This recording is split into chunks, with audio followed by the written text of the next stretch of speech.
Olá a todos, sejam muito bem-vindos ao Pratica Onco. Estamos aqui no nosso 5º episódio, se não me engano, né? E temos a honra hoje, além de estar acompanhado do Dr. Daniel Sarjotto. Daniel, seja muito bem-vindo. Bem-vindo novamente aqui. Agradeço a todos aí a audiência. E também o Dr. Marcos Camelaroba. Marcos. Prazer enorme, pessoal, mais uma vez aqui, nosso 5º episódio. E hoje a gente está inaugurando, né, Daniel e Marcos, esse modelo que a gente vai rodar o Brasil todo. E hoje eu tenho a grande honra de ter ao lado da gente uma das oncologistas mais brilhantes aí da nossa geração e uma grande amiga, a doutora Maria Cecília Matias. Ela é oncologista clínica pelo Instituto do Câncer do Estado de São Paulo, o ICESP, e atua na Oncoclínicas. E hoje, então, a nossa sede para a gente discutir um caso de câncer de pâncreas vai ser Salvador, Bahia. Então, para os íntimos e amigos que nós somos da Maria Cecília Matias, a famosa Cissa. Cissa, seja muito bem-vinda.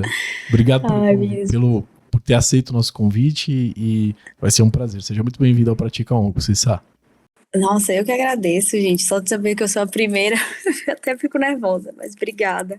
Prazerzão estar aqui, falar com vocês diretamente de Salvador, matar um pouco das saudades aí do pessoal de São Paulo. São Paulo / Goiânia, né, chefe? Que você também tô lá, então. Tá na ponte lembrando aérea. que o Marcos também é um representante, né, Começamos Marcos? super bem, hein? Bahia, né? Bahia sempre começa, sempre lidera. Sempre, Bahia. sempre. Tudo começa A na gente Bahia. tá presente em Daí todos os começa a difundir pro resto do planeta, né? O Brasil, não. Eu Um virei país fã da chamado Bahia Bahia. também, viu?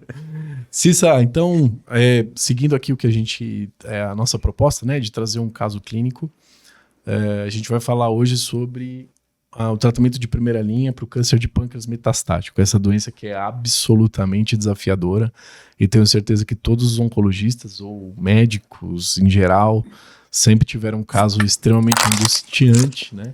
E a gente vai discutir esse caso hoje. Cissa, muito obrigado mais uma vez, fica à vontade, minha amiga.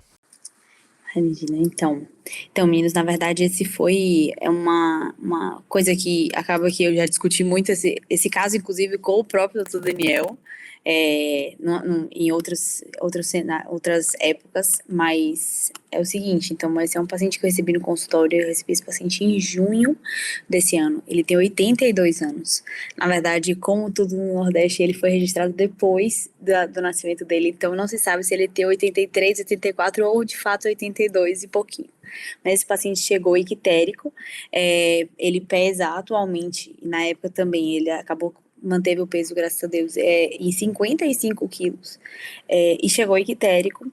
A gente tinha uma avaliação inicial com ultrassom, com a suspeita de um tumor de pâncreas localizado, mas ele estava ictérico. A gente foi fazer toda a investigação, pediu uma ressonância, e na ressonância viu-se que, além de dilatação de veia biliar, por conta de localização de um tumor na cabeça do pâncreas, ele tinha também lesão metastática, pelo menos 3 lesões metastáticas em fígado.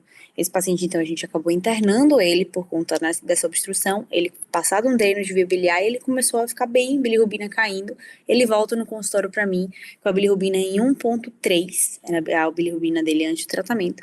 Só que como ele era um paciente de 82 anos, com ECOG 1, um paciente ativo, super, mas bem magrinho, eu falei, eu acho que esse cara não tem um shape, assim, uma performance tão maravilhoso para aguentar um esquema, que é um esquema, a gente sabe que é mais tóxico, mais intenso, que é o FOLFIRINOX. Então eu acabei optando por fazer um esquema de Genab e paclitaxel. Então eu fiz Genza, 1000 mg por metro quadrado, mais Nab paclitaxel, mais Obraxane, 125 mg por metro quadrado. Só que pelo protocolo normal, né, protocolo do estudo, D1, D8 e D15. Mas como era um paciente, de novo, 82 anos, 55 quilos, falei, acho que eu vou deixar ele no D1 e no D15 só, para evitar a toxicidade. E esse paciente, assim, ele foi super bem, C1, 2, 3, 4, indo muito, muito bem. E ele tinha feito um PET a pedido da filha no estadiamento, A filha dele é casada com um urologista aqui de Salvador. E aí a gente acabou repetindo o PET para estadiar ele. E aí foi a surpresa maior, que esse PET foi feito não tem nem 2 semanas. E ele teve quase uma resposta completa com o Genab paclitaxel. Não tem, assim, no laudo, até a filha meio que printou uma parte do laudo e me mandou assim, isso aqui é verdade? Assim, não se observam mais a lesão de cabeça de pâncreas e lesões hepáticas. Ele tem um linfonodo perihepático que é suspeito, que tem um SUV de 3,8 e acabou. Então, isso aí foi um caso mais, né, emblemático. O paciente segue pesando seus 55 quilos, bem, tolerando super bem. A neutropenia dele foi praticamente nenhuma, sem estímulo, né? A gente não precisou fazer estimulado de colônia nem nada para ele. Mas, então, o meu raciocínio para eu conseguir, né, pensar em fazer isso foi necessariamente a gente pensar, então, o que a gente tem de primeira linha para câncer de pâncreas, né? As primeiras linhas mais né, difundidas é o FOLFIRINOX e essa combinação de Genab e paclitaxel. E aí a gente tem mais recentemente, inclusive, o Narailifox que está entrando aí. Mas pensando, né, então, se a gente for pegar o estudo que viu né, que começou essa questão da gemcitabina com o nab-paclitaxel, foi o IMPACT, foi publicado em 2013, então a gente já tem aí mais de 10 anos de estudo publicado, que pegou então os pacientes que tinham pelo menos acima de 18 anos, eles não tinham limite de idade, pacientes que tinham Karnofsky naquela época, acima de 70, que vai avaliar aí até um ECOG-2 entrava no estudo, se a gente for, né, ser mais chato, pacientes que nunca tinham tratado adenocarcinoma de pâncreas metastático ou localmente avançado. Então, esses pacientes eram randomizados para fazer ou gemcitabina com nab-paclitaxel na dose de 1.000 mg por metro quadrado do Genzar com 125 mg por metro quadrado do nab-paclitaxel D1, D8 e D15 versus gemcitabina semanal. Pelas primeiras 8 semanas, depois se passava para D1, D8 e D15 a cada 28. E aí esses pacientes, então, foram mais de, se eu não me engano, foram mais de 500 pacientes no estudo. E então, esses pacientes foi visto o quê? Que o desfecho primário de sobrevida global realmente teve um ganho, foi de 6,7 para 8,5 meses, né? Então teve um ganho aí de quase 2 meses. Com ganho também em sobrevida livre de progressão, ou seja, passou de 3,7 para 5,5 por aí. E uma taxa de resposta que isso aí que era né, o grande tchan da questão, porque passou de 7% para quase 25%.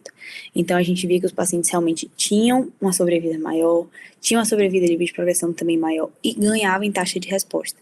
E ficava a dúvida, poxa, será que realmente esse é um esquema que é tolerável, é bacana, tal? Sim, esse estudo inclusive incluiu cerca de 10% de pacientes acima de 75 anos, o que é uma coisa que, né, se encaixaria no quadro do meu pacientezinho ali. 8% desses pacientes, ou quase 10, tinham ECOG-2, ou seja, pacientes que aguentariam. E a gente já tem dados de estudos subsequentes que mostram que a gente pode flexibilizar um pouquinho esse esquema e tirar esse D8 para evitar a toxicidade. Porque a gente sabe que a maioria da toxicidade desses esquemas é, de fato, neutropenia, que no estudo original chegou a quase 30% de neutropenia grau 2. A gente tem um quê de neuropatia. Então, assim, os pacientes começam a sentir, a partir do 5º, 6º ciclo, essa neuropatia da bactéria um pouco mais importante. Mas, assim, a grandíssima maioria dos pacientes acabam tolerando super bem. E a gente sabe que, né, que a gente está pensando num cenário de que tem um câncer de pâncreas, que já é um diagnóstico com um estigma, né, de péssimo prognóstico, mas a gente tem um paciente que aí a gente consegue segurar uma doença, né, com a sobrevida livre de progressão em torno de 6 meses, dando uma qualidade de vida sem uma toxicidade associada. Eu acho que essa é a parte mais importante, né, que a gente não pode tratar o paciente deixando ele pior do que ele chegou pra gente. Então, meu raciocínio para esse estudo, para esse tratamento foi mais ou menos esse. Além disso, se a gente for parar para pensar também, o estudo original do FOLFIRINOX, ele nem incluía paciente acima de 75 anos. Então, by the book, não daria nem para fazer FOLFIRINOX para ele se a gente fosse pelo estudo mesmo. Mas, realmente, a minha escolha não foi nem pensando nisso. Isso aí foi, inclusive, uma revisão que eu fiz depois. Mas eu pensei realmente em tentar poupar ele de toxicidade e acho que a decisão foi acertada. Estou bem feliz com o desfecho dele. Excelente. Cici, então só para a gente resumir, era um paciente, então, do sexo masculino, de 82 anos, né? Pelo que você falou. 3 e 4, depende do... Depende de quando ele foi registrado. E ele se apresentou ictérico, como muitas vezes esses pacientes que têm tumores em cabeça de pâncreas, né, Daniel? E vocês fizeram a derivação e a sua escolha foi por fazer gemcitabina com nab-paclitaxel. Então, e ele teve uma resposta completa no PET, né? Então, com excelente tolerância aí. Daniel, então, vamos começar a gente fazer algumas perguntas aqui, aproveitar a Cissa. Daniel, fica à vontade aí para questionar a nossa amiga. Esse foi um caso muito bom, excelente, né? Eu queria saber o que você, assim, quando você até comentou no estudo, a gente tem bastante neutropenia, né? E mais que pouca neutropenia febril, né? Felizmente, no estudo, mas você tem visto o que mais tem incomodado de toxicidades nos outros, não especificamente nesse, mas em outros pacientes quando você usa esse esquema? O que se queixa mais? Deixa eu ver se bate com o que eu tenho visto também.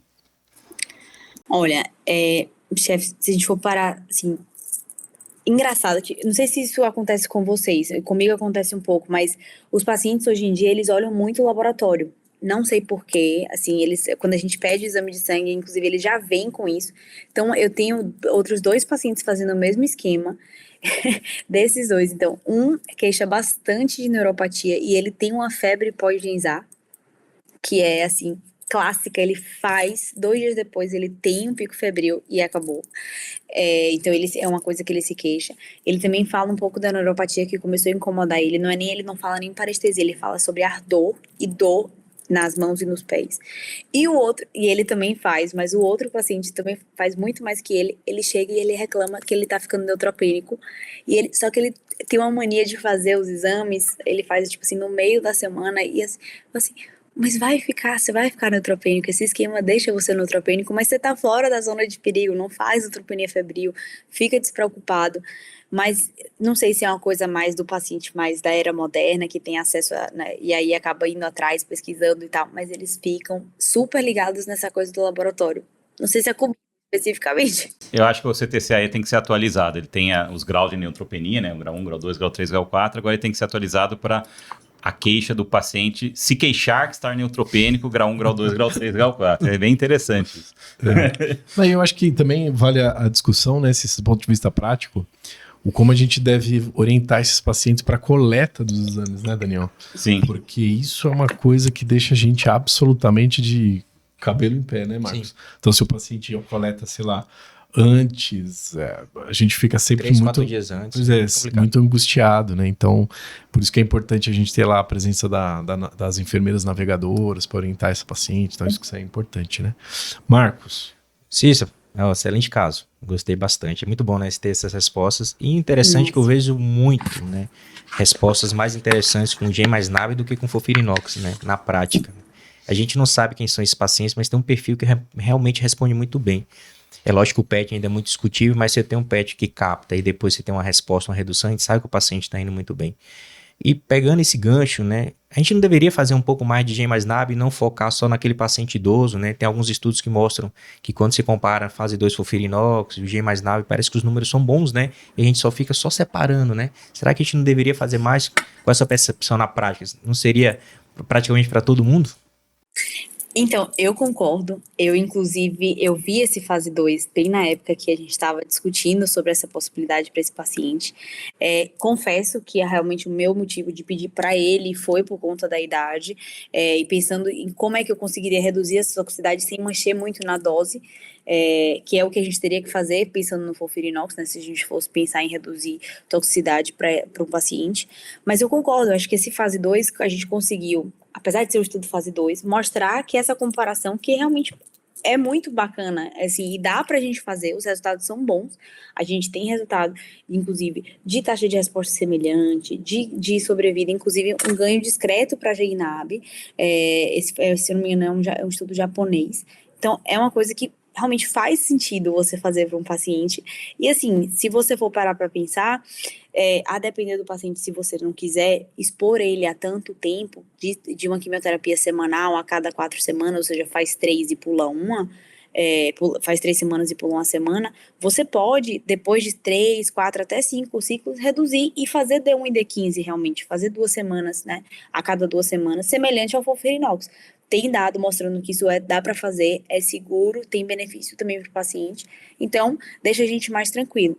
Além disso, se você for também parar, assim, poxa, a grande preocupação, principalmente para esses pacientes que já vêm castigados, a própria doença, o diagnóstico em casos mais avançados, a gente está esperando aí para ver se o Nalirifox também é aprovado, que aí seria o uso de irinotecano lipossomal, que também tem já dado mostrando que a toxicidade é menor, pensando aos moldes do FOLFIRINOX. Eu sou suspeita para falar que eu gosto do FOLFIRINOX, mas, de novo, é um esquema que a gente não consegue usar por muito tempo nos pacientes, porque as toxicidades começam também a incomodar bastante. Então, eu fico meio em cima do muro, mas acho que vale a pena, assim, tentar Genab mais do que FOLFIRINOX. Concordo com o Marcos. Gostei muito da ideia do seu ajuste da redução de DO e D15, né? Às vezes a gente está no estudo clínico, né? Quando a gente participa, tudo, você fica amarrado como o estudo clínico desenha. Normalmente ele vai reduzir dose na porcentagem, né? E no dia da aplicação, mas eu acho bem interessante essa ideia do DO e D15 ali, para quando o paciente precisa fazer ajuste de dose. Ou se a gente vai manter por quanto tempo? Como é que seria aí a sequência na prática? Tem a neuropatia, como é que seria seu pensamento aí? Respondeu, desapareceu, né, a doença. Pois é, foi o que ele me perguntou, a primeira coisa que ele perguntou, ele fez assim, sim, doutora, você está dizendo que subiu, então eu posso parar? Eu falei, então, na verdade, não tem muito protocolo para o que fazer, né, depois. A gente pode continuar até o que a gente julgar ser resposta máxima para esse paciente, pensando que, se a gente for pensar também, no caso de outro paciente, se tivesse doença estável, mantida até, né, 16 semanas, a gente poderia pensar em escalonar. Tem protocolo já para aqueles pacientes que fazem, né, 3 semanas a cada 4, já tirar o D8 e fazer o D15, mas no caso dele, ele já tá. Então, assim, uma opção, se a neuropatia começar a incomodar ele muito, que ele ainda não se manifestou, então ele já fez 4 ciclos aí, começou o 5º semana passada, ele não teve muita, assim, nunca se queixou muito, eventualmente, quando isso começar a acontecer, tirar o Abraxane e deixar só o Genzyme monodroga, para poder tentar dar uma segurada, manter esse D8, D15 e começar a flexibilizar um pouquinho, mas eu acho que, né, doutor Daniel deve concordar comigo que dar férias de químio, em alguns casos, faz sentido, mas pâncreas a gente sempre fica um pouco mais agoniado. A gente fica muito. Pâncreas não dá pra brincar. Ô, Cícero, então, pra gente finalizar aqui, que a gente tá no nosso tempo, né? É muito bom conversar com você. Acho que a gente ficaria aqui um tempão, estourando o tempo, mais de 1 hora de episódio, né, Daniel? Quem Sem sabe dúvida. num futuro projeto, mas nesse a gente tem que ser Na mais televisão, gentil, quem sabe, né? A gente no programa em alguma televisão boa. Exatamente. 2 horas. Então, a grande dica que eu acho que eu coloquei aí é realmente um esquema um pouco mais bem tolerado para esses pacientes eventualmente idosos e que mais fragilizados, com performance status um pouquinho pior, e a modificação do esquema para D1, D15, eventualmente as adaptações que pode ser feito nesse esquema. Cícero, eu queria que você desse a sua dica final, se existe alguma outra aí, né, Daniel? Exato. E, por favor, né, Daniel, que você se apresentasse aí para que como é que as pessoas aí em Salvador possam ouvir sua opinião, por favor. Bom, de dica final, eu acho que tratar câncer de pâncreas é um desafio, não deixa de ser, porque a gente está lidando com um paciente que a gente tem disponível, principalmente 2 linhas muito bacanas, mas a gente precisa pesar o custo-benefício para esses pacientes a longo prazo, né? A gente, de novo, não pode deixar o paciente pior do que ele já está. Então, acho que é isso que tem que pôr na balança antes de pensar em alguma coisa para tratar, quer seja FOLFIRINOX ou Gemcitabina nab-paclitaxel.